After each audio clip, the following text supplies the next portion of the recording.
पुस्तान्तरणकी पुरातन शक्तिकै निरन्तरता कांग्रेस महाधिवेशन विशेषमा स्वागत छ। आदरणीय दर्शकवृन्द, म सुशील पाण्डे।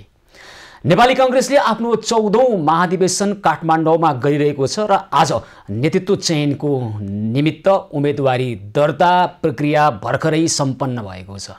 यतिखेर नेपाली कांग्रेसभित्र नीति र विचारमा छलफल नभइरहेको आलोचना भइरहेको छ। एउटै छ नीति र विचार, तर यतिखेर सभापतिकै आकांक्षी र उम्मेदवार 6 जना देखिएका छन्। त्यस्तै उपसभापति, महामन्त्री, सहमहामन्त्री जस्ता पदमा थुप्रैले उम्मेदवारी अहिले दायर गरेका छन्, उम्मेदवारी दर्ता गरेका छन्। नेपाली कांग्रेसको विचार र नीति एउटै, नेतृत्वमा यति धेरै प्रतिस्पर्धा किन भइरहेको छ, यस विषयमा कुराकानी गर्नका निमित्त यतिखेर हामीसँग हुनुहुन्छ नेपाली कांग्रेसका नेता, लेखक, विश्लेषक डाक्टर शोभाकर पराजुली। त्यसैगरी मैले एकजना उपसभापतिका उम्मेदवार धनराज गुरुङ, नेपाली कांग्रेसका नेता धनराज गुरुङलाई पनि कार्यक्रममा निम्त्याएको छु। उहाँ आउँदै हुनुहुन्छ। यतिखेर कुराकानी गरौँ नेपाली कांग्रेसका नेता डाक्टर शोभाकर पराजुलीसँग। हजुर नमस्कार, स्वागत छ कार्यक्रममा। धन्यवाद।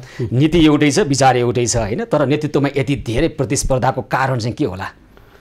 मूलतः नेपाली कांग्रेसमा धेरै योग्य साथीहरू हुनुहुन्छ, धेरै लामो समयदेखि काम गरेको। त्यसकारणले नीति एउटै भए तापनि त्यसलाई नेतृत्व दिएर सक्षमतापूर्वक अगाडि बढाउन सकिन्छ भन्ने हेतुले धेरै साथीहरूले चाहना इच्छा राख्नुभएको अवस्थाका कारणले धेरै व्यक्तिहरू हुनुभएको छ। पुरानो पार्टी, लामो समयदेखि काम गरेको, लामो अनुभव भएका धेरै व्यक्तित्वहरू हुनुभएका कारणले यस्तो भएको हो। महाधिवेशन प्रतिनिधिहरूलाई मतदातालाई अप्ठ्यारो पर्ने भयो नि हैन? अब विचारको आधारमा मत गरौँ, दान गरौँ भने उस्तै उस्तै विचार छ हैन? के को आधारमा गर्ने होला मतदाताहरूले मतदान भन्नुहोस्? होइन, त्यसमा केन्द्रीय महाधिवेशन प्रतिनिधिहरू एकदम खारिएर वडा तहदेखि, पालिका तहदेखि, प्रदेश तहदेखि, क्षेत्र तहदेखि, जिल्ला र 7वटा प्रदेशकै तहदेखि खारिएर आएका। केमा खारिए? निर्वाचन कसरी जित्ने भन्ने कुरामा खारिए? होइन, निर्वाचनमा चुनिँदै आएको अनुभव प्राप्त गरेका साथीहरू भएका कारणले गर्दाखेरिमा अहिले उम्मेदवार बन्नुभएका सबै साथीहरूको विषयमा केन्द्रीय महाधिवेशन प्रतिनिधिहरूलाई राम्रो जानकारी भएको हुनाले राम्रो छनौट, त्यसमध्येमा योग्य मध्येमा पनि सर्वोत्तम अथवा सबैभन्दा योग्य छान्ने कुरामा निर्विवाद छ भन्ने मलाई लाग्छ। व्यक्तिगत योग्यताको आधारमा मतदान गर्नुपर्ने अवस्था देखियो होइन? होइन, व्यक्तिगत एउटा स्वस्थ प्रतिस्पर्धाको हिसाबमा उपयुक्त सबै छन्, सबैभन्दा उपयुक्त त्यसमध्ये को हो भन्ने कुराको छनौट हो। तर राजनीतिक दलले एउटा जीवन्त, अझ आफूलाई लोकतान्त्रिक प्रजातान्त्रिक राजनीतिक दल होइन, जसको विचारले आफ्नो एउटा दल बन्छ, त्यो दलले भोलि यो देशको नेतृत्व गर्ने हो। त्यो नेतृत्व गर्दै गर्दा त्यो दलको विचार कार्यान्वयन हुने हो होइन? त्यस हिसाबले भोलिको देश हाँक्ने, अहिले पनि देश हाँकिरहेको नेपाली कांग्रेसमा नीति र विचारमा अझै सुस्पष्ट हुने गरी यही महाधिवेशनबाट नीति र नेतृत्व दुवै चयन गर्ने प्रक्रिया नै सबैभन्दा उत्तम प्रक्रिया हुन्थ्यो होइन र?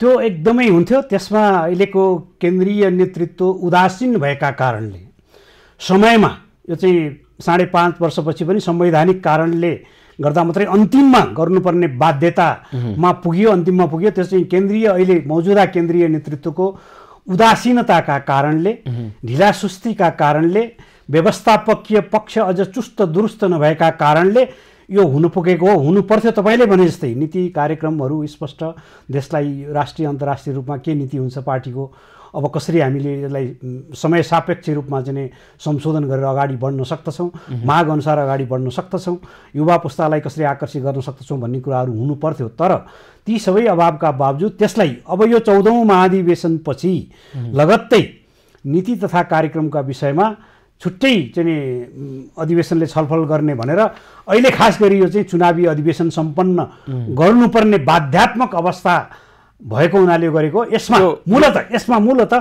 केन्द्रीय नेतृत्वको उदासीनता, कमजोरी, अल्छीपना, कमजोरी, पहिले नै समयमा गर्नुपर्ने काम नगरिएको कारणले भएको हो भन्न म हिचकिचाउँदिनँ। तर यसले त समग्रमा कांग्रेस र अन्ततः देशलाई घाटा पुर्याउने भयो नि त होइन? कसरी भने अब कांग्रेसले के गरिराखेको छ अहिले भन्दा गाडाभन्दा पछाडि गोरु राखिदिएको छ। अब गोरुले धकाल्ने होइन, तान्ने हो। तान्दाखेरि त कांग्रेस त पछाडितिर जाने हो भनेपछि भोलि अब कांग्रेसले नेतृत्व गर्ने यो समाजलाई, अहिले पनि नेतृत्व गरिरहेको छ, सरकारमा अहिले पनि कांग्रेसकै नेतृत्व छ, अनि समाजलाई, देशलाई त उल्टो दिशातिर लान पाए पो यसले त सहयोग गर्ने भयो नि त होइन? होइन, त्यस्तो केही हदसम्म तपाईँले भनेको कुरासँग म विमति राख्दिनँ। मैले अघि नै भने केन्द्रीय नेतृत्वको उदासीनता र कमजोरीका कारणले भएको हो। त्यस कारणले गर्दाखेरिमा अब यो 14औं महाधिवेशन अब तुरुन्तै सम्पन्न हुँदैछ।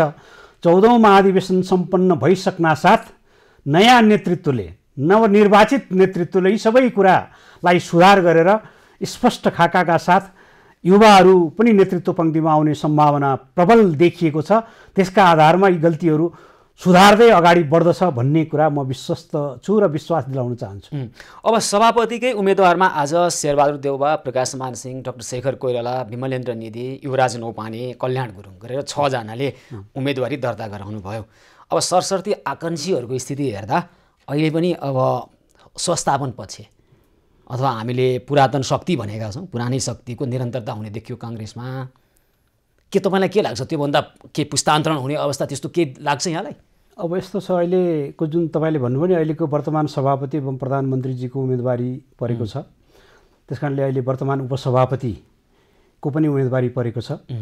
त्यसपछि अब प्रकाशमान सिंहको उम्मेदवारी, डाक्टर शेखर कोइरालाको उम्मेदवारी, कल्याण गुरुङको उम्मेदवारी, युवराज न्यौपानेको जुन उम्मेदवारी छ, त्यसमध्येमा अहिले पुरातन शक्तिको निरन्तरता पाउने अवस्था केन्द्रीय महाधिवेशन प्रतिनिधिहरूको जुन इच्छा छ, आकाङ्क्षा छ, चाह छ, जुन किसिमको छलफल चलिराखेको छ देशभरि, त्यो हेर्दा चाहिँ नयाँ नेतृत्व स्थापित हुनेछ भन्ने कुरामा म विश्वस्त छु। अहिलेको सभापति एवं प्रधानमन्त्रीजीलाई अब तपाईँ आराम गरेर अभिभावकको रूपमा बस्नुहोस् भनेर आग्रह गरिएको थियो, तर उहाँले होइन सभापतिमा लड्छु भनेको हुनाले मतद्वारा नै उहाँलाई आराम गर्न दिने मनस्थितिमा केन्द्रीय महाधिवेशनका प्रतिनिधिहरू देशभरिका हुनुहुन्छ भन्ने मलाई लाग्दछ। र यस बिचमा म स्पष्टै भनिहालौँ, डाक्टर शेखर कोइरालाले नयाँ युवा पुस्ताका चाहिँ चर्चित युवाहरूको चाहिँ समूहलाई नेतृत्वमा स्थापित गर्ने गरी एकपटक र यसै पटक र एक पदमा एक व्यक्ति मात्र पार्टीलाई एउटा राम्रो दिशातर्फ उन्मुख गराउने भन्ने नाराका साथ जुन अघि बढ्नु भएको छ, उहाँले चाहिँ नि विजय हासिल गर्ने सुनिश्चित अहिले केन्द्रीय महाधिवेशनका प्रतिनिधिहरूको देशभरिको साथीहरूसँग भेटघाट छलफलका क्रममा चाहिँ त्यो अवस्था स्पष्ट देखिएको छ। डाक्टर शेखर कोइरालाले विजय हासिल गर्दै हुनुहुन्छ सभापतिमा भन्ने तपाईँलाई लाग्दछ? अनि यो सुनिश्चित छ। त्यो सुनिश्चित भयो त निर्वाचनै गर्नु परेन, मतदानै गर्नु पर्यो। होइन, त्यो त एउटा प्रक्रिया हो, प्रक्रियामा त जानुपर्छ। यो स्वस्थ प्रतिस्पर्धा हो। त्यस कारणले अहिलेको युवाहरूको चाहना त्यो डाक्टर शेखर कोइरालाले जुन उपसभापति, महामन्त्री, सहमहामन्त्रीहरूको जुन एउटा अगाडि बढाउनु भएको छ केन्द्रीय सदस्यहरूमा पनि त्यस्तै किसिमको प्रकारले देशभरिका एकदम सबै योग्य छन्, तर त्यसमध्ये सर्वोत्तम छनौट चाहिँ डाक्टर शेखर कोइरालाको मैले देखेको छु। अब डाक्टर शेखर कोइरालाले सभापतिमा विजय हासिल गर्नुभयो भने पनि पुस्तान्तरण त भएन नि, होइन? काङ्ग्रेसमा भयो र होइन, निश्चित रूपमा पुस्तान्तरण समकालीन जस्तै नेता त हुने उमेरको हिसाबले गर्दा देउबाजी र डाक्टर शेखर कोइराला बीचमा कति नै फरक होला र, होइन? एउटा उमेरको हिसाबले विचारको हिसाबले पनि उस्तै छ भनेपछि कसरी पुस्तान्तरण भयो? होइन, उमेर म व्यक्तिगत रूपमा के छ भने उमेर क्रियाशीलता हो कि त्यो समय हो भन्ने कुरामा म चाहिँ क्रियाशीलता हो भन्नु छु। देउबाजी चाहिँ एक दशक निष्क्रिय हुनुहुन्छ, झन् सक्रिय हुनुहुन्छ, 24 घण्टा काम गरिरहनु भएको छ। एक दशक यता डाक्टर शेखर कोइराला जस्तो देशको कुना काप्चामा सबै जिल्ला क्षेत्र गाउँ घरमा पुग्ने, तराई पहाड हिमाल मधेसदेखि सम्पूर्ण रूपमा घुमेर देशको परिस्थिति बुझेर देशमा कसैलाई काखा पाखा नगर्ने गरी, पक्षपात नगर्ने गरी, आस्था निष्ठा मानेर लोकप्रिय छवि बनाएर बसेका कार्यकर्ताहरूलाई विभेद नगर्ने गरी सबै किसिमको चाहिँ अहिले विभेद छ त्यसको अन्त गर्ने गरी जुन प्रतिबद्धता व्यक्त गर्नुपर्छ, यो बिचमा सर्वाधिक क्रियाशील मात्रै नभइकन सर्वाधिक लोकप्रियताको स्तर पनि उहाँले हासिल गर्नु। निर्वाचनमा देखिन्छ होला लोकप्रियता कसकोमा छ, होइन? कसको पल्ला भारी हुन्छ, अब जो बढी घुम्यो त्यही सक्रिय भन्ने हुन्छ र भने होइन, देखिन्छ नि। मतलब के छ भने अब ठिक छ, सभापतिजीको योगदान अहिले प्रधानमन्त्रीजी हुनुहुन्छ, त्यो पार्टीमा कम मैले भनिराखेको छैन। तुलनात्मक रूपमा सभापतिजी 5 पटक प्रधानमन्त्री भइसक्नुभयो, सभापति भइसक्नुभयो। त्यस कारणले उहाँले सभापति भएदेखि गरिएका पार्टी सङ्गठन सम्बन्धी क्रियाकलापहरू, क्रियाशीलसँग सम्बन्धित विषयवस्तुहरूमा जुन किसिमको समय अगावै सकिनु पर्दथ्यो त्यो सकेन। पार्टी अफिसमा महिनौसम्म चाहिँ त्यसै विषयलाई लिएर धरना दिने अवस्था, उहाँको गृह जिल्लामा नै अधिवेशनमा चाहिँ एउटा चाहिँ पुलिस प्रशासन लगाएर चाहिँ सम्पन्न भयो भन्ने किसिमको अवस्थादेखि लिएर यस्ता कुराहरू चाहिँ नेपाली काङ्ग्रेसको इतिहासमा यो भएको थिएन। त्यस कारणले अब उहाँले चाहिँ उहाँको क्रियाकलापका कारणले उहाँलाई आराम गर्न र अभिभावक बनेर बस्न दिनु उपयुक्त हुन्छ भन्ने धेरै साथीहरूको मैले छलफल गरेको मैले बुझेको छु, देखेको छु र त्यसमा म विश्वस्त समेत छु र त्यसका लागि म आग्रह समेत गर्न चाहन्छु। अब शेखर कोइराला प्यानलबाट यतिखेर उहाँ सभापतिमा त्यसगरी उपसभापतिमा धनराज गुरुङ जसलाई मैले यहाँ निम्ति आएको थिएँ उहाँ आउँदै हुनुहुन्छ। अब सडकमा जाममा फसेको छु भनेर खबर गर्नुभएको छ है। निर्वाचनमा नि जाममै फस्ने हो कि कहिले सङ्केत नाममा देखिरहेको छैन। अब चन्द्र भण्डारी धनराज गुरुङ उपसभापतिमा, महामन्त्रीमा तपाईँले गगन थापा र महेन्द्र रिजाल भनेपछि गगनजीको जुन खालको क्रेज देखिया छ काङ्ग्रेसभित्र यसका कारणले पनि विजय हासिल भइन्छ भन्ने लागेर तपाईँले अघि त्यो टिमको कुरा गर्दै हुनुहुन्थ्यो नि त्यो हो होइन? अहिले क्रेजमा जस्तो अहिले जुन साथीहरू हुनुहुन्छ नि, तपाईँले डाक्टर शेखर कोइरालाको कुरा मैले भनिहालेँ। त्यसपछि धनराज गुरुङ जो चाहिँ एकदम अत्यन्त सादगी, अत्यन्त तुलनात्मक रूपमा सादगी नेताको रूपमा चिनिनुहुन्छ, सादगी नेताको रूपमा लोकप्रिय हुनुहुन्छ। उहाँको विचार पनि त्यस्तै स्पष्ट छन्। त्यसै गरी डाक्टर चन्द्र भण्डारी उहाँको विचार पनि चाहिँ प्रखर रूपमा चाहिँ सार्वजनिक भएकै विषय हो। त्यस कारणले महामन्त्रीका रूपमा चाहिँ चर्चित एउटा चाहिँ युवाहरूले चाहेको एउटा चाहिँ गगन थापा, त्यस्तै डाक्टर महेन्द्र रिजाल उहाँ अहिले रक्षा मन्त्री पनि हुनुहुन्छ। उहाँका चाहिँ यो राष्ट्रियता सम्बन्धी अभिव्यक्तिहरू, संसदमा गरेका कुराहरू, राष्ट्रिय अन्तर्राष्ट्रिय मिडियामा उहाँका अभिव्यक्तिहरू एकदम चाहिँ राष्ट्रिय अन्तर्राष्ट्रिय रूपमा चर्चित विषय बनेका छन्। यस्ता साथीहरूको टिम लिएर युवा, त्यस्तै सहमन्त्रीमा पनि धेरै युवा साथीहरू जो चाहिँ चर्चित हुनुहुन्छ, एउटा लिएर अगाडि बढ्नुभएको छ। ती सबै कारणले गर्दा एकदम सन्तुलित युवा पुस्तालाई अग्रगामी आगामी नेतृत्वमा स्थापित गर्ने हिसाबले र एकपटकका लागि मात्रै फेरि दोहोऱ्याएर म प्रधानमन्त्री बन्छु, फेरि पनि सभापति बन्छु, अब म यो ठाउँ चाहिँ म 3 पटक 4 पटक प्रधानमन्त्री अगाउँदिन।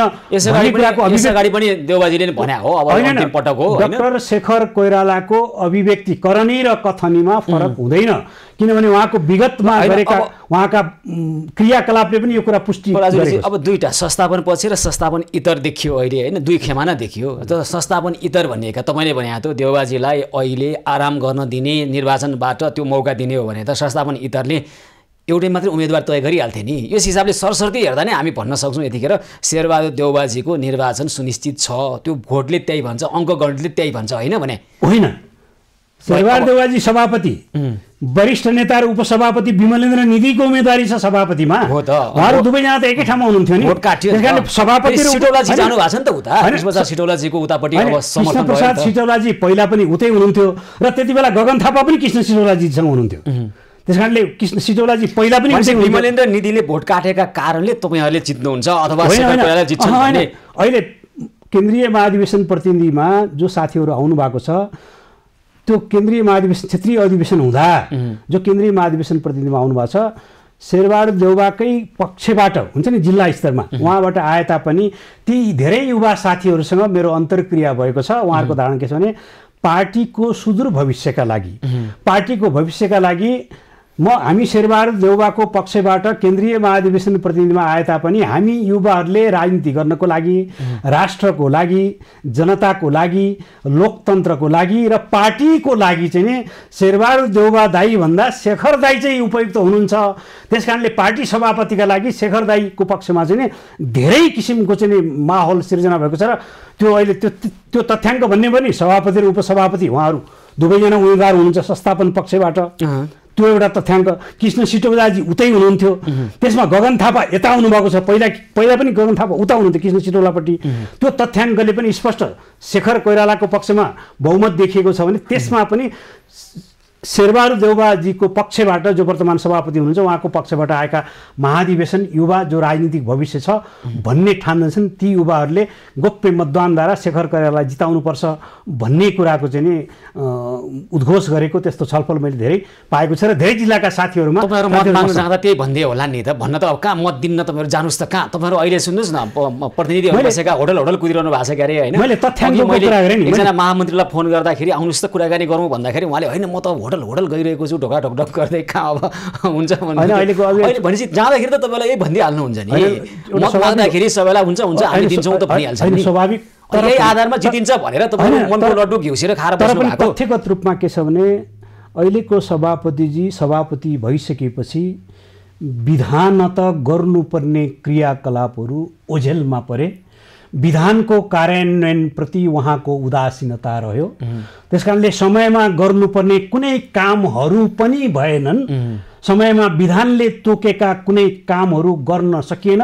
समय नागिसकेपछि, समय बित्दै गएपछि अन्ततिर जुन गरियो त्यो कुराले गर्दा पार्टी सङ्गठन नै कमजोर भयो र पार्टी सङ्गठन भएका कारणले विगतको निर्वाचनमा पनि पार्टीले अलिकति चाहिँ कम सिट र कम मत ल्याउनु पर्यो, पार्टी चाहिँ अब कमजोर अवस्थामा रह्यो, त्यो क्रियाकलापलाई सुधार्नका लागि शेखर कोइराला त्यसको तुलनामा अब्बल हुनुहुन्छ भन्ने किसिमको चाहिँ एउटा भान सबै केन्द्रीय महाधिवेशन प्रतिनिधिहरूलाई भएको कुरा मैले भनेको तथ्याङ्कगत कुरा भनेको। स्वाभाविक रूपमा मत माग्न जाँदा मतदाताहरूले हुन्छ म दिन्छु भनेर त सबैलाई भन्छन्, त्यसका आधारमा मैले भनेको छैन। यसमा विज्ञहरूको सर्वेक्षण पनि देशभरि गएको छ, सातै प्रदेशमा गएको छ, जिल्ला जिल्लामा गएको छ। विज्ञहरूको सर्वेक्षणबाट पनि यो कुराहरू आएका, सर्वेका रिपोर्टहरू पनि आएका छन्। स्वतन्त्र विज्ञहरूको समूहले पनि शेखर कोइरालाको पल्ला भारी छ, उहाँको जित सुनिश्चित छ भन्ने कुराहरू चाहिँ गरेका छन्। अहिलेको आजको मनोनयनको प्रक्रिया, हिजोसम्मलाई दोस्रो चरणमा चुनाव जान्छ कि भन्ने लागेको थियो। आजको मनोनयनको जुन लहर, मनोनयनको जुन छाँटकाँट देख्दा मलाई के लाग्दछ भने पहिलो चरणको निर्वाचनमा नै डाक्टर शेखर कोइरालाले 51% मत ल्याउनुहुन्छ भन्ने मलाई लागिरहेको छ। अनि उता अरूले चाहिँ ल्याउनुहुन्न मत, त्यसो भए शेरबहादुर देवालले अलिकति 49 जति ल्याउनुहुन्छ अनि 51-52 चाहिँ शेखर कोइराला ल्याउनुहुन्छ भन्ने तपाईँहरूको विश्लेषण। त्यहाँ त हेर्नुहोस् त विमलेन्द्र निधिजी हुनुहुन्छ जसको एउटा वंशगत विरासत होइन, उहाँ असल मान्छे हुनुहुन्छ, योग्य मान्छे हुनुहुन्छ। प्रकाश मान सिंह पनि असल योग्य हुनुहुन्छ होइन। ल अब कल्याण गुरुङ र युवराज नौपाने त अब भर्खर कल्याण गुरुङ चाहिँ एउटा उदाउँदो तारा हुनुहुन्छ, युवक हुनुहुन्छ होइन। युवराज नौपाने हुनुहुन्छ, उहाँहरूको मत आउँदै आउँदैन भन्ने म भनिराखेको छैन। तर तुलनात्मक रूपमा जुन प्रकारले आज मनोनयन मैले देखेँ, मनोनयन गर्न जाने उत्साह जुन देखेँ साथीहरूको बिचमा, त्यो उत्साहलाई हेर्दाखेरिमा मलाई त्यस्तो लागिरहेको छ। विमलेन्द्रजीको पनि प्रकाश मानजीको पनि कति मत अन्तले जितिन्छ जस्तो यहाँहरूको विश्लेषण हो त्यसो हो भने? होइन, मलाई चाहिँ 51 देखि 55% मतसम्म डाक्टर शेखर कोइरालाको आउँछ भन्ने मेरो अनुमान छ। 51 देखि 55% मतसम्म डाक्टर शेखर कोइराला ल्याएर विजय हासिल गर्नुहुन्छ भनेपछि पार्टी विधानको उल्लङ्घन गर्ने, महाधिवेशनमा अब तल प्रतिनिधि छनौटमा जसरी निर्वाचन भयो त्यहाँ प्रहरी प्रशासन लगाएर कतिपय अवस्थामा त सत्ताको दुरुपयोग पनि भयो भन्ने कुरा आछ। क्रियाशील सदस्यताको जुन हेर्नुहोस् कस्तोसम्म अवस्था परेको थियो म तपाईँलाई बताउँ। म क्रियाशील सदस्य, यहाँबाट मतदाता निर्वाचन अधिकृतले लिएर जाँदा मेरो नाम मेरो वडामा छ कि छैन, अन्तै छ कि न उडिसकेको छ कि भन्ने त्रासमा नेपाली काङ्ग्रेसका 9 लाख क्रियाशील सदस्यहरूले बस्नु परेको भयावहको अवस्था थियो। र यस्तो नेपाली काङ्ग्रेसमा योभन्दा अघि कहिल्यै भएको थिएन। यस्तो एउटा त्रासदीपूर्ण अवस्था। क्रियाशील सदस्यले हामीलाई मतदान अथवा सहयोग गर्छ गर्दैन भन्ने कोणबाट क्रियाशील सदस्य राख्ने नराख्ने भनेर निर्क्युल गरियो, संस्थापनले त्यो गर्यो होइन? होइन, देखियो नि धेरै देखियो भने त संस्थापनको पक्षमै आएछ नि त धेरैजना भनेपछि त होइन। महाधिवेशन प्रतिनिधि त्यो ढङ्गबाट क्रियाशीलमा खेल्यो भनेपछि त त्यसले महाधिवेशन प्रतिनिधि पठाउँदाखेरि त्यो आएको छैन। जस्तो प्रदेशहरूकै किन खेले त त्यो क्रियाशील सदस्यमा त्यसो हो भने? होइन, त्यो प्रयास गरिएको थियो। त्यो प्रयासलाई नेपाली काङ्ग्रेसका सुझबुझपूर्ण भएका आस्था निष्ठा र चाहिँ साथीहरूले त्यसलाई चाहिँ होइन अब चाहिँ यसलाई निस्तेज गर्नुपर्दछ, यस्तो किसिमको प्रक्रिया अब अगाडि जान सक्दैन भन्ने बलियो अभिमत लिएर आएका छन्। त्यसका बावजुद पनि हिजो देख्नु भएन उद्घाटन समारोहमा शेरबहादुर देवाप्रतिको त्यत्रो मानिसको हुटिङ? होइन, पार्टीको प्रधानमन्त्री, अहिले देशको प्रधानमन्त्री, पार्टीको सभापति होइन, त्यसपछि त्यहाँभित्र भएका अब 4,500 करिब चाहिँ अब केन्द्रीय अधिवेशन प्रतिनिधि छन्। त्यस्तो किसिमको चाहिँ त्यो र भित्र गएर मत दिने कुरा चाहिँ अलि भिन्न छ। अहिले मत दिँदा चाहिँ एकदम आफ्नो विवेकलाई सम्झेर पार्टीको भविष्यलाई, मैले अघि नै भने भनेपछि देउवाको नेतृत्वमा पार्टीको भविष्य छैन काङ्ग्रेसको। तुलनात्मक रूपमा डाक्टर शेखर कोइरालाको नेतृत्वमा पार्टी धेरै अगाडि बढ्छ भन्ने विश्वास धेरै अधिकांश साथीहरूलाई। विश्वासको आधार र तर्क के? आधारको तर्क मैले अघि नै भने नि, उहाँ एक पटकका लागि मात्रै देश परीक्षण नभएको व्यक्ति होइन। उहाँले सबै गाउँघर डुल्नुभएको छ, सबै साथीहरूको कथा व्यथाहरू बुझ्नुभएको छ। यो एकैपटक मात्रै बस्छु भनेर जुन एउटा प्रतिज्ञा जुन प्रण गर्नुभएको छ, यो चाहिँ एउटा ठुलो प्रण हो। अनि प्रत्येक समसामयिक राजनीतिक सामाजिक सवालमा उहाँले आफ्नो धारणा राख्न सक्नुभएको छ, राखिरहनु भएको छ। त्यसमा योग्य र सक्षम नेताको परिचय दिइसक्नु भएको छ। उहाँ अलमलमा डाक्टर शेखर कोइराला अलमलमा हुन्न। के गर्नुपर्छ अनि के गर्नुपर्छ, के हुनुपर्छ भन्ने कुरामा स्पष्ट हुनुहुन्छ। आदरणीय अहिलेको वर्तमान सभापतिजीले गरेको क्रियाकलापहरू अलिकति ढुलमुले, अलिकति सम्पूर्ण रूपमा चाहिँ कुन कुरामा ढुलमुले? होइन, पार्टीको कार्यकर्ता साथीहरूको मनोभावना नबुझिकन पार्टीलाई विभिन्न प्रकारले चाहिँ एउटा अप्रिय हुने खालका सम्झौताहरू गर्न पनि चाहिँ उहाँ क्रियाशील भएको। जस्तै अब यो स्थानीय चुनावताका चितवनको घटना तपाईँ हेर्नुहोस्, अन्य घटनाहरू कुनै साथीहरूले हँसिया हथौडामा भोट दिनु पर्यो, कुनैले छातामा भोट दिनु पर्यो, कुनैले साइकलमा भोट दिनु पर्यो, त्यस्ता कुराहरू चाहिँ अलमल गर्ने जो चाहिँ कार्यकर्ताहरूको भावना। निर्वाचनमा जसरी समीकरण हुँदा विजय हासिल गरिन्छ त्यसरी समीकरण गर्नुपर्ने लेनदेनको कुरो नै हुन्छ निर्वाचनमा। त्यसका कारणले प्रत्युत्पादक भयो। उहाँले गरेको निर्णय सही रहेनछ, ठिक रहेनछ भन्ने प्रमाणित भयो नि त। त्यस कारणले पार्टीको अवस्था अलिकति कमजोर हुनु पर्छ। डाक्टर शेखर कोइराला आउनुभयो भने चाहिँ कसैसँग पनि समीकरण नगरिकन अथवा गठबन्धन नगरी निर्वाचनमा गइन्छ कांग्रेसले। अहिलेको अवस्थामा उहाँले भन्नुभएको छ, उहाँसँग सम्बद्ध नेताहरूले अरूहरू पनि भन्नुहुन्छ, आउने निर्वाचनमा नेपाली कांग्रेसले अन्य राजनीतिक दलहरूसँग स्वस्थ प्रतिस्पर्धा गर्ने, एकल रूपमा चाहिँ अगाडि बढ्ने, पार्टीलाई सङ्गठित मजबुत गराएर अगाडि लाँदा पार्टी विजय हुन सक्दछ भन्ने स्पष्ट धारणा राख्नु भएको छ। सभापतिमा डाक्टर शेखर कोइराला आयो भने पार्टीलाई राम्रो हुन्छ भन्ने तपाईँको विश्लेषण रह्यो। अनि उपसभापति दुईजना चाहिँ को आउनुपर्छ त राम्रो गर्नलाई?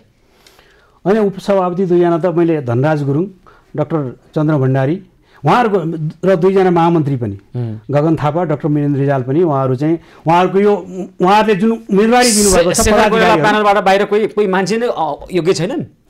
मैले अयोग्य कसैलाई भनेको छैन। त्यसमध्येमा उहाँले जुन चयन गर्नुभएको छ आफ्नो टिम, विश्वप्रकाश शर्मा जो चाहिँ संस्थापन पछि अहिले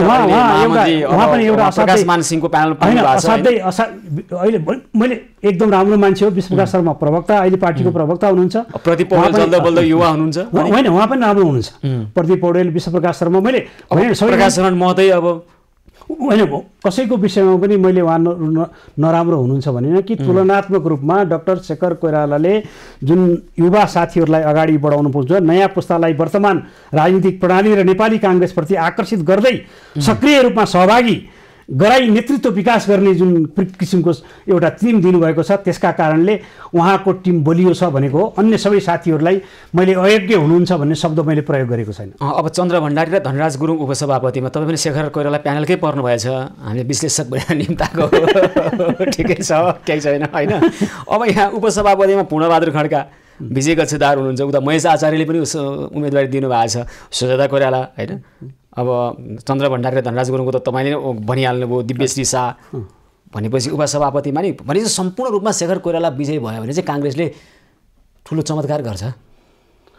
होइन, अहिले देशभरिको साथीहरूको भावना, जनताको भावना, युवाहरूको भावना, युवाहरूको भावनालाई हेर्दाखेरिमा के छ भने नेपाली कांग्रेसले नेतृत्व परिवर्तन गरेर डाक्टर शेखर कोइरालालाई सभापति बनिसकेपछि नेपाली कांग्रेस वैधानिक रूपमा छिटो द्रुत गतिमा चाहिँ सङ्गठनात्मक अघि बढेर अहिले देशको राजनीतिलाई एउटा सही ट्र्याकमा, लिकमा, पार्टीको सङ्गठनलाई पनि निष्पक्ष, पारदर्शी र कसैलाई काखा पाखा नगरिकन भएका तमाम अहिलेसम्म भएका विभेदहरूलाई अन्त्य गर्ने प्रक्रियामा अघि बढ्छ भन्ने तमाम साथीहरूको एउटा चाहिँ विश्वास छ। तर कांग्रेसले अब डाक्टर शेखर कोइरालाको कुरा गर्नुपर्दा कांग्रेसले लामो समयदेखि लिइरहेका संवैधानिक प्रावधानहरूमा पनि विमति राखेका कुराहरू होइन, जस्तै हिन्दुत्वको कुरा गर्दा, हिन्दू राष्ट्रको कुरा गर्दाखेरि यस्ता विषयमा पनि त अझ त्यहाँभित्र त नयाँ खालको छलफल सुरु गर्नुपर्छ भन्नुभएको छ क्यारे होइन। अब के छलफल महाधिवेशनबाटै टुङ्ग्याउनु पर्ने विषय हुन सक्थ्यो होला, के गर्ने कांग्रेसको यो विषयमा? होइन, यो अहिलेको केन्द्रीय नेतृत्वको उदासीनताका कारणले नीतिसँग सम्बन्धित कुनै कुराहरू पनि यो अधिवेशनमा छलफल हुन सम्भव भएन।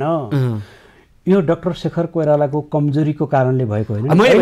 डाक्टर शेखर कोइराला सभापतिमा आउनुभयो भने चाहिँ यो विषयमा कांग्रेस पुनः छलफलमा बस्छ।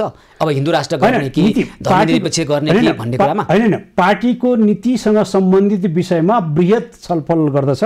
बृहत छलफल गरेर यो समय सापेक्ष रूपमा गर्नुपर्ने समयको माग अनुसार, जनताको माग अनुसार लोकतन्त्रलाई, देशको विकासको खातिर लोकतन्त्रलाई अझ सुदृढ गर्ने कुरामा सम्पूर्ण विषयमा छलफल हुन सक्छन्। भनेपछि ती संवैधानिक प्रावधानहरू कतिपय त अपरिवर्तनीय संवैधानिक प्रावधानहरूमा पनि कांग्रेसले अब नयाँ निर्णय गर्छ। होइन, अब अपरिवर्तनीय भनेको छ दुनियाँमा एउटा म चाहिँ व्यक्तिगत मेरो इच्छा, मेरो सिद्धान्त के हो भने दुनियाँमा परिवर्तन भन्ने शब्द बाहेक सबै चिज परिवर्तनशील छ। त्यो त दर्शनका कुरा भयो होइन।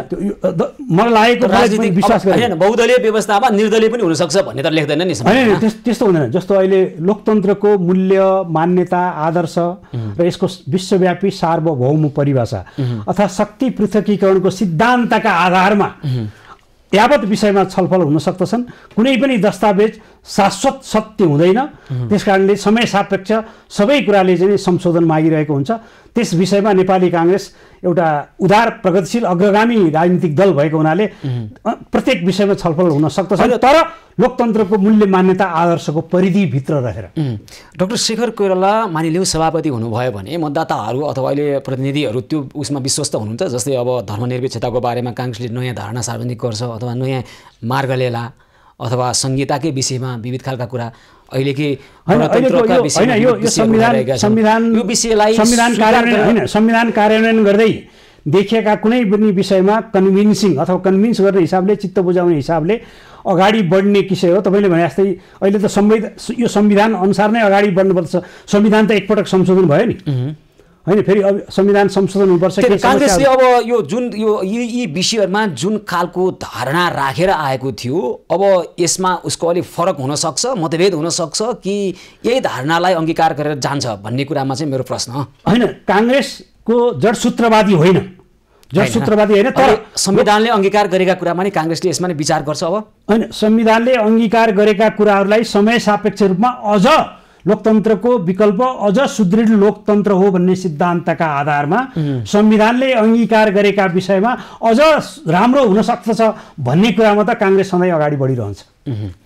अब आज रामचन्द्र पौडेलजीले नेतृत्व प्रतिस्पर्धाबाट म बाहिर गएँ भनेर जुन विज्ञप्ति पनि निकाल्नु भएको छ, त्यो विज्ञप्ति पढ्दाखेरि त्यहाँ स्पष्ट झल्किन्छ उहाँको इच्छा हुँदाहुँदै पनि यस्ता खालका प्रपञ्चहरू मैले देखेँ, भोगेँ। महाधिवेशनको यो मजदारमा आएर प्रतिस्पर्धाको मैदान छोड्नु पर्न बाध्य भएँ म।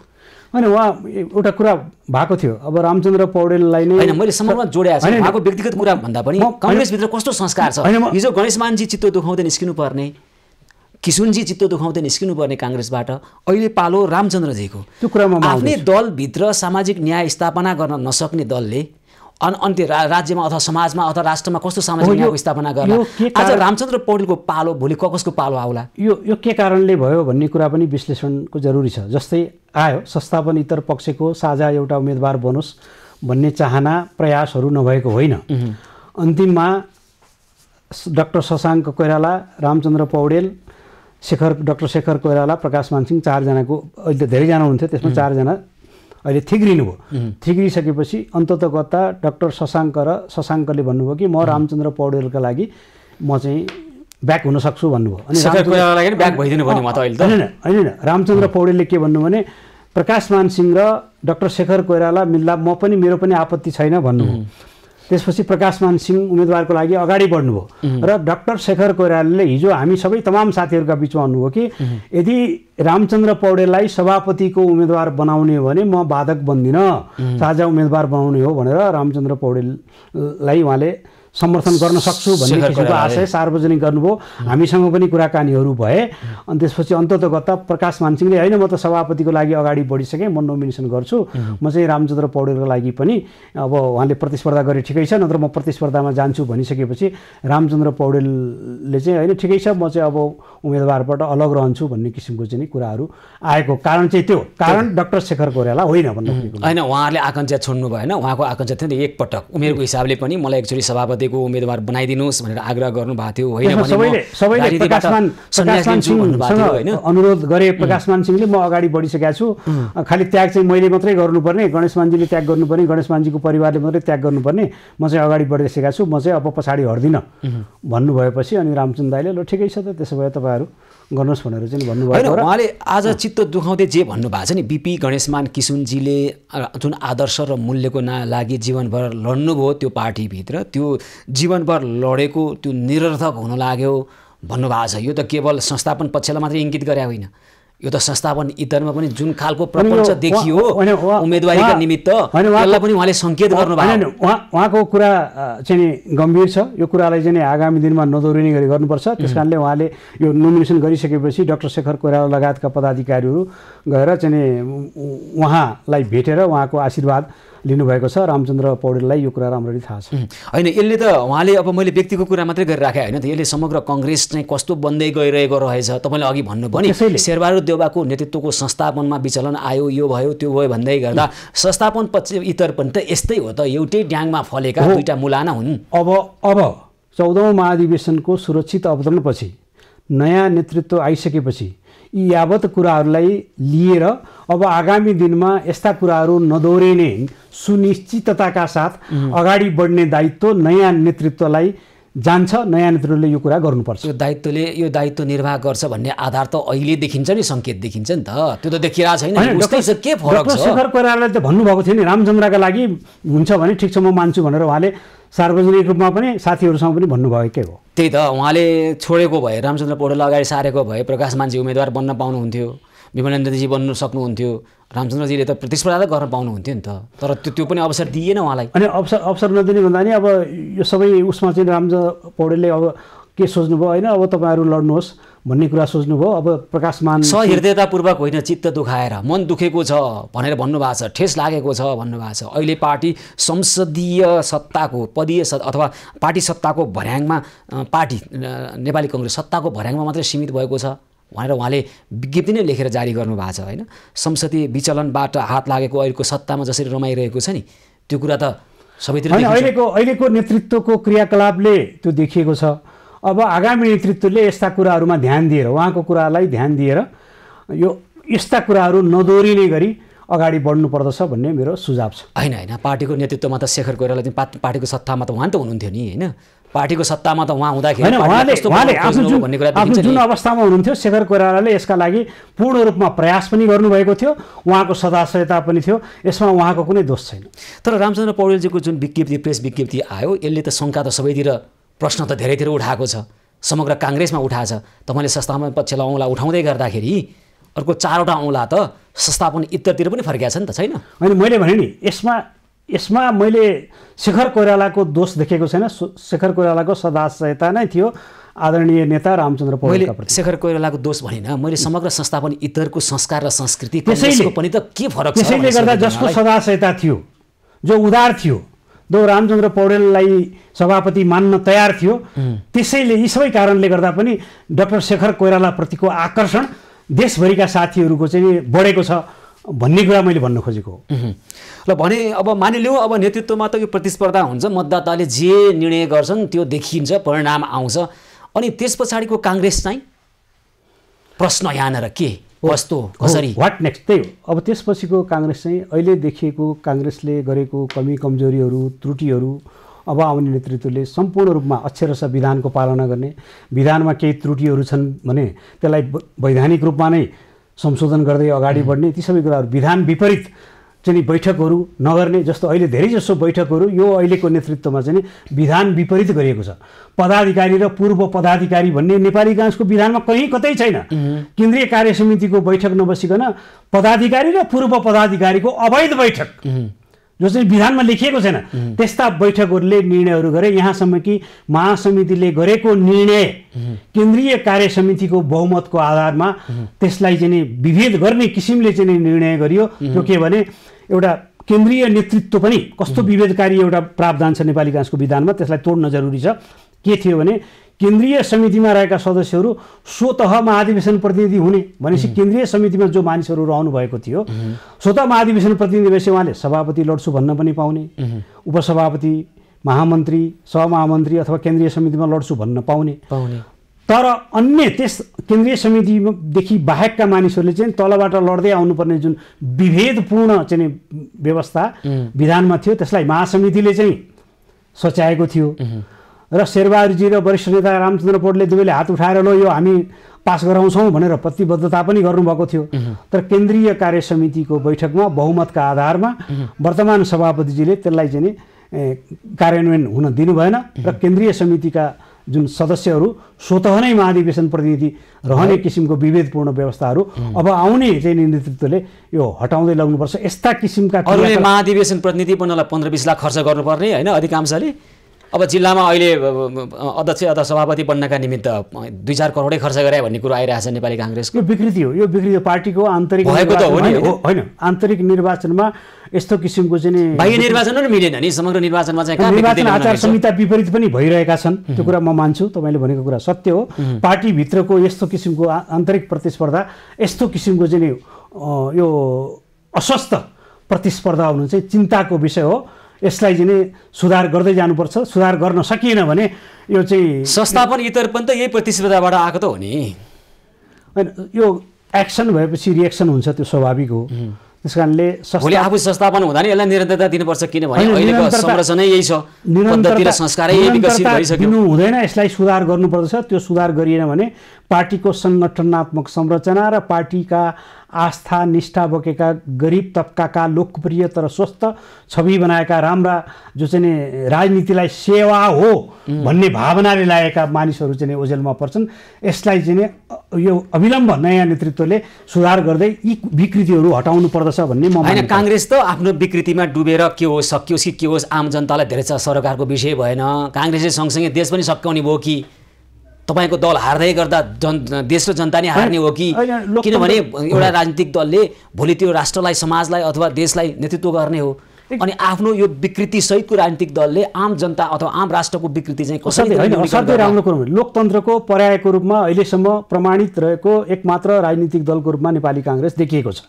अन्य राजनीतिक दलहरू, वामपन्थी पृष्ठभूमिका राजनीतिक दलहरू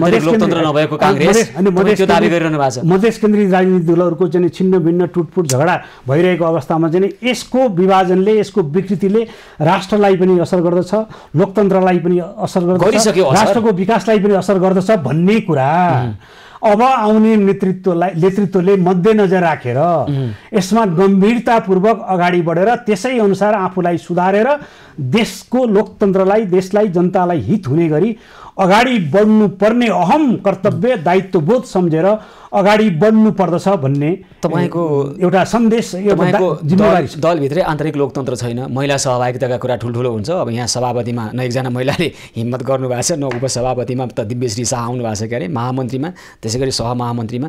अनि के हो त सहभागिताका कुरा, समावेशिताका चर्का नारा देशमा चाहिँ हुनुपर्छ भन्ने पार्टीभित्र चाहिँ अनि यो अलिकति होइन, यो समावेशीका कुराहरू बिस्तारै क्रमशः हुँदै जाने कुरा हुन्। अपेक्षाकृत रूपमा जुन संवैधानिक सामाजिक न्यायका कुरा चाहिँ तफसिलका विषयमा काङ्ग्रेसको लागि सामाजिक न्याय यो समावेशिताका कुराहरू जति आउनु पर्थ्यो त्यति कमी कमजोरीहरू भएकै छ। तर अन्य राजनीतिक दलको तुलनामा चाहिँ नेपाली काङ्ग्रेस अगाडि बढेको छ। ल अन्यसँग किन तुलना गर्नु? महाचोरसँग तुलना गरेर हामी चाहिँ चोर मात्रै हो भने जस्तो त्यो तर्क गर्न मिल्दैन के? ठिक छ, त्यो तुलना मात्रै जति हुनुपर्ने थियो त्यति भएको छैन। आगामी दिनमा यसलाई सुधार गर्दै लानुपर्छ। यस्तो काङ्ग्रेससँग नेपाली जनताले यतिखेर अपेक्षा गर्ने कुरा चाहिँ के त? अब तपाईँहरू त ल ठिक छ नेता बन्नु होला, तपाईँको नजिकको मान्छे नेता बन्ला, भोलि सभाकर पराजुलीको पालो आउला होइन, अन्त त के जनताको लागि के? जनताको लागि पनि अब सोच्नुपर्ने बेला आएको छ। जनताको लागि पछि सोच्ने होइन, काङ्ग्रेसले अहिले जनताको लागि त सोचिरहेको छैन नि। होइन, अहिले भएको नेतृत्वले जुन नेतृत्वमा छ, जुन पार्टीको नेतृत्व देशको नेतृत्वमा छ, जति सोच्नुपर्ने हो अपेक्षाकृत कम सोचेको छ। आगामी दिनमा त्योभन्दा बढी सोचेर आफ्ना गल्ती कमजोरीहरूलाई सुधार्नुपर्छ भन्छु म। बिहानीले दिनको सङ्केत गर्छ भने जस्तै सोच्दैन के? महाधिवेशन हो, नीतिमा प्रष्टता ल्याउने, यही बेला सोच्दैन होइन। न नेकपा एमाले भन्नेले सोच्यो, न राप्रपा भन्नेले, अर्को माओवादी भन्ने छ फेरि, उसले नै सोच्दैन। तपाईँलाई आफ्नो मात्र चिन्ता छ, आफू पहिला पदमा कसरी जाने, कसरी नेतृत्वमा स्थापित हुने, त्यसपछि आफ्नो भाइबारदारलाई कसरी स्थापित गर्ने, त्यसपछि आफ्नो गुटलाई, त्यसपछि दललाई बलियो बनाएर राज्य सत्ताको भनाइ कसरी चढाउने भन्ने कुरो गर्ने चाहिँ सबैभन्दा बढी लोकतन्त्रवादी हुन्छ, सबैभन्दा बढी देशको के अरे पार्टीको लागि सोचेको हुन्छ तपाईँको लागि। भनेको राजनीतिको जुन चिन्तन छ नि यो नै दूषित छ, यो नै गलत छ।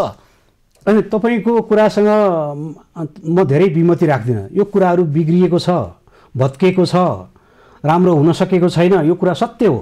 त्यस कारणले अब सधैँ जनतामा जाँदा हेर्नुहोस्, म राजनीति गर्छु भन्ने हुँदाखेरिमा जनताले घृणा गर्ने अवस्था आएको छ। राजनीति गर्ने मान्छेहरूलाई यो केही काम नपाएर, क्षमता नभएर, बुद्धि नभएर, कतै नबिकेर राजनीति गर्न आएको हो भन्ने किसिमको सन्देश जुन गएको छ नि, त्यसलाई सुधार गर्नुपर्ने जरुरी छ। यदि त्यो सुधार गर्न सकिएन भने आगामी चाहिँ दिनहरू अझ त्यो सुधारको प्रसारण बिन्दु यस्ता महाधिवेशन हुनु पर्थ्यो भन्ने हाम्रो आग्रह हो। त्यसैले नयाँ नेतृत्व स्थापित गरेर यो कुराहरू सुधार गर्नुपर्दछ, गर्नु जरुरी छ।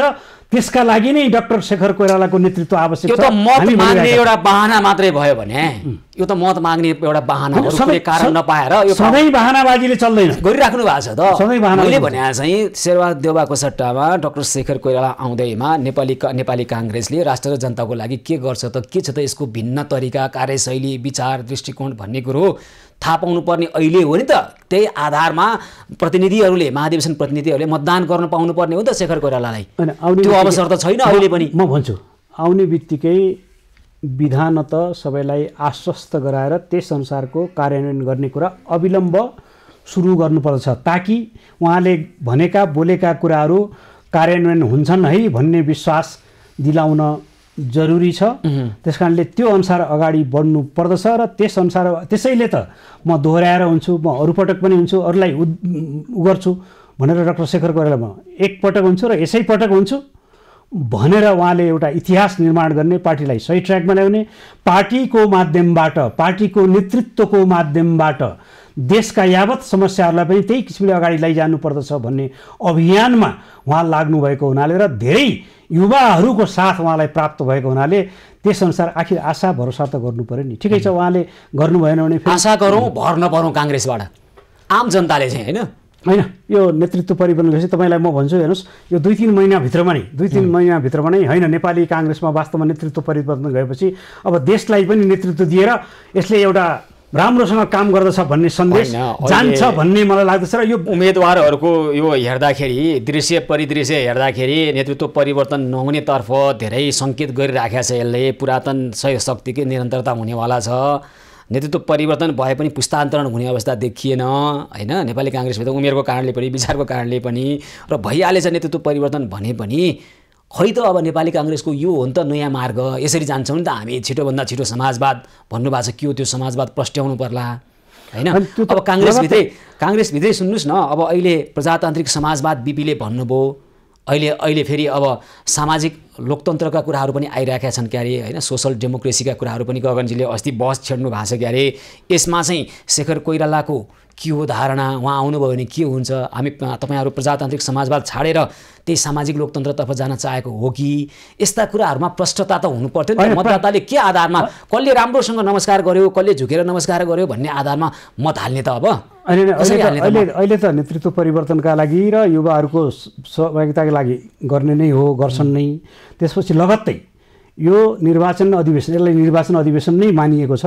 निर्वाचन अधिवेशन सकिएको लगत्तै तपाईँले भनेका विषयहरूमा छलफल गरेर एउटा निचोडमा, निष्कर्षमा पुगेर त्यही अनुसार चाहिँ नेपाली काङ्ग्रेस अगाडि होइन। एउटा यस्तो समस्या आउने भयो क्या, डाक्टर शेखर कोइरालाले यो नीति अथवा यो नीतिलाई यसरी प्रस्ट्याउनु होला भन्ने आधारमा मत हाल्नु होला अरे मानौँ तपाईँले। भोलि तपाईँको अपेक्षाभन्दा उल्टो चाहिँ उहाँले चाहिँ नीतिमा प्रष्टतामा कुरा गर्न थाल्नुभयो भने तपाईँले मत त फिर्ता ल्याउनु पाउनुहुन्न। होइन, त्यो उहाँले गर्नुहुन्न। उहाँका प्रतिबद्धताहरू पनि सार्वजनिक भएका छन्। म यसका लागि यो समयका लागि यो गर्नका लागि भनेर स्पष्ट रूपमा चाहिँ उहाँका बुँदागत रूपमा चाहिँ एकदम पुरा बुझिने गरी, दुविधा नहुने गरी आफ्ना प्रतिबद्धताहरू आएका छन्।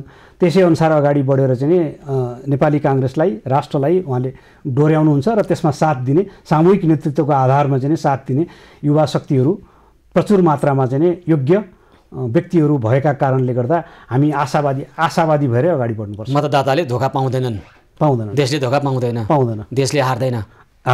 काङ्ग्रेसले अहिले कोइराला पक्षले हार्यो भने चाहिँ काङ्ग्रेस हार्नु ठुलो कुरा हैन। देशले हार्दैन, जनताले हार्दैन, लोकतन्त्रले हार्दैन। शेखर कोइराला हार्नु भयो भने चाहिँ काङ्ग्रेस हार्छ, देशले हार्छ। हैन, यो त पार्टीको प्रतिस्पर्धामा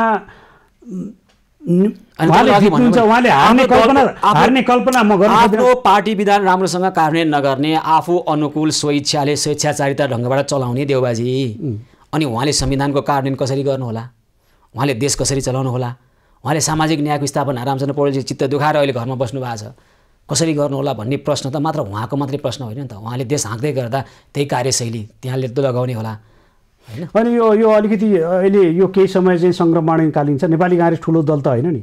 नेपाली काङ्ग्रेसले चाहिँ अब कम्युनिस्ट पार्टीलाई ठुलो होला नि त। होइन 5 वर्ष सरकार चलाउनु नेपाली काङ्ग्रेसले आफूले चाहेर अथवा नेपाली काङ्ग्रेसका कारणले यो सरकारको नेतृत्व नेपाली काङ्ग्रेसले लिनु परेको होइन, बाध्यात्मक जिम्मेवारी लिनुपर्ने बाध्यता आयो। त्यसका लागि काङ्ग्रेस पछाडि हट्ने कुरा थिएन, यो गरेको। अब काङ्ग्रेसलाई भन्दा पनि शेरबहादुर देउवाजीलाई आएको हो नि, उहाँको जुन चमत्कारिता अथवा प्रधानमन्त्रीमा दोहोरिरहनु पर्ने क्या त्यो अब ज्योतिषीय त्यो भविष्यवाणीको पनि कुरा आउँछ। अनि तपाईँहरूले चाहिँ सरकार ढाल्ने हुनुभयो होइन त, सभापतिमा हराइदिएर। अहिले गठबन्धन त नरहने होला, उहाँ सभापतिमा पराजय हुनुभयो भने। होइन अब त निर्वाचनमा अहिले सरकार ढाल्ने कुरा होइन, अब त निर्वाचन क्रमशः यो अधिवेशन सकिने बित्तिकै काङ्ग्रेसको स्थानीय तहको निर्वाचन होइन, अरू चाहिँ यो प्रदेश तहको र सङ्घीय निर्वाचनहरू आइरहेछ। अब 1 वर्षभित्र सरकारको नेतृत्व गर्दै निर्वाचनमा जाने अवसर थियो, अब अहिले बिचमा टुटाइदिनु हुनुभयो नि त गठबन्धन। अहिले त्यसतर्फ त्यसतर्फ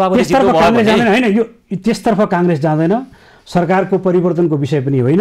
अब नेपाली काङ्ग्रेसकै नेतृत्वमा चाहिँ जस्तो प्रधानमन्त्री शेरबहादुरजी हुनुहुन्छ, सभापतिजी शेखर हुनुहुन्छ, त्यही अनुसार चाहिँ अगाडि बढिरहन्छ र सरकार ढाल्ने कुरातिर डाक्टर शेखर कोइरालाको कुनै चासो छैन। निर्वाचन स्वस्थ निष्पक्ष समयमा चाहिँ निर्वाचन गराएर देशलाई एउटा ट्र्याकमा लैजाने अभियानमा अब पार्टीकै निर्वाचन त समयमा गर्नुहुन्न तपाईँहरू, काङ्ग्रेस गर्दैन, अर्को पार्टी गर्दैन, अर्को एउटा पार्टी झन् कहिल्यै गर्दैन होइन।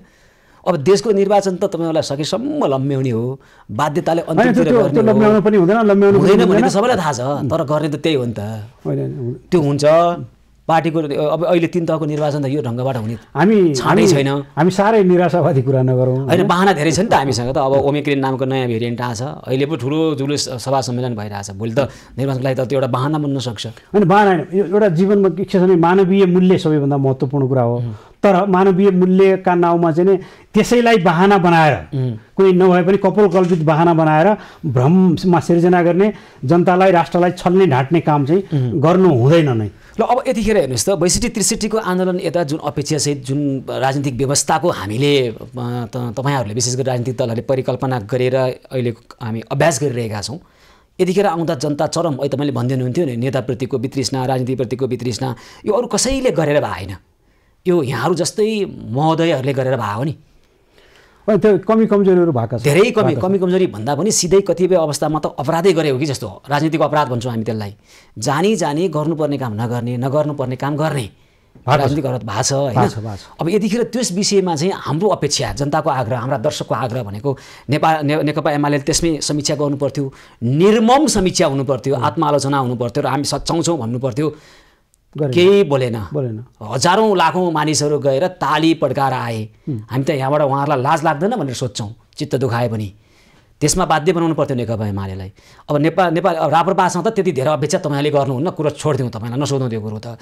तर तपाईँको दलले त गर्न सक्थ्यो नि त, लामो प्रजातान्त्रिक लोकतान्त्रिक इतिहास बोकेको प्रजातन्त्रको त आफूलाई गुरुकुलै ठान्नुहुन्छ त यहाँहरू। गर्नु पर्थ्यो, गर्ने दायित्व पनि थियो।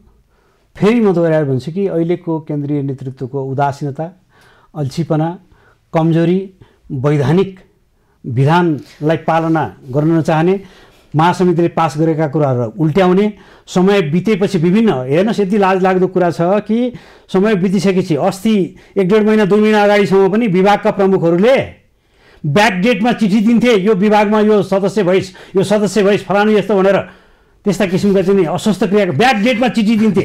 अनि 1 वर्ष फेसबुकमा सामाजिक सञ्जालमा राख्थे, म त फलानु विभागको केन्द्रीय सदस्य, तरुण विभागको केन्द्रीय सदस्य, प्रशिक्षण विभागको केन्द्रीय सदस्य भनेर 1 वर्ष 1.5 वर्ष अगाडिको डेट दिएर आज चिठी दिने चलन थियो। त्यस्तो विकृतिहरू पनि हाम्रो पार्टीभित्र भनौँ न, त्यो कुराहरू अब आउने दिनमा गर्नु हुँदैन भनेर हामी जस्ता नेपाली काङ्ग्रेसका आस्था निष्ठावान कार्यकर्ताहरूले डाक्टर शेखर कोइरालालाई यी सबै कुराहरू संस्थागत रूपमा आग्रह गरेका छौँ र उहाँ प्रतिबद्ध हुनुहुन्छ। संस्था पनि इतरलाई पनि त बहस छेड्ने सवालमा, निर्मम ढङ्गबाट समीक्षा गर्ने सवालमा अहिले त सामाजिक सञ्जालको धेरै प्रयोग भइराखेको छ, त्यहीँ गएर पनि भन्नु पर्दैन। बहस त छेड्न सकिन्थ्यो नि त, समय अभावले बहस छेड्न सकिएन भन्ने बाहना त तपाईँहरूको पनि त बाहनै हो नि। होइन, बहस छेडिएको छ, विरोध पनि गरिएको छ, त्यसमा रेकर्ड पनि राखिएको छ, नराखिएको विषय होइन।